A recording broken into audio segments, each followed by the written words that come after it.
Mr. Speaker, I want to echo the sentiment from my friend and colleague from Wisconsin. We introduced this legislation together. We have 76 co-sponsors. It's a very simple issue.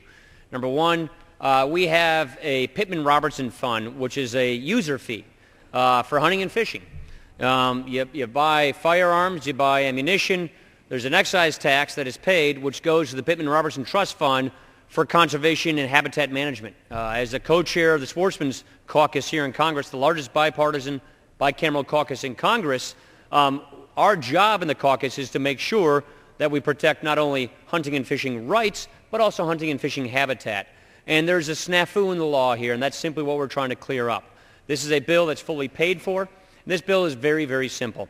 Most of Pittman-Robertson taxes are collected on a quarterly basis. Unfortunately, though, with respect to ammunition and firearms, it's done on a biweekly basis.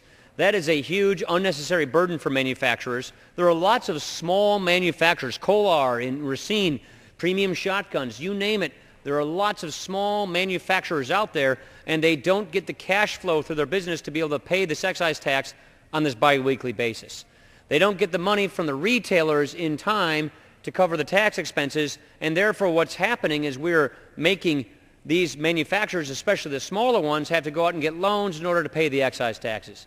All this simply does is it harmonizes the tax payment schedule to jive with the other excise taxes that are paid into the Pittman-Robertson Fund to a quarterly basis. That's simple.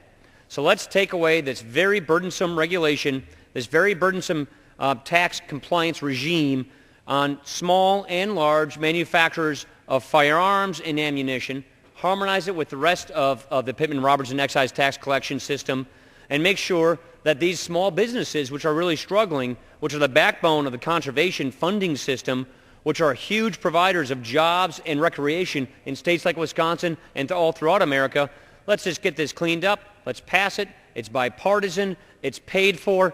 This is one of those issues. It's sort of rare these days where we've come together to get something that makes perfect common sense. And with that, I will reserve the balance of my time.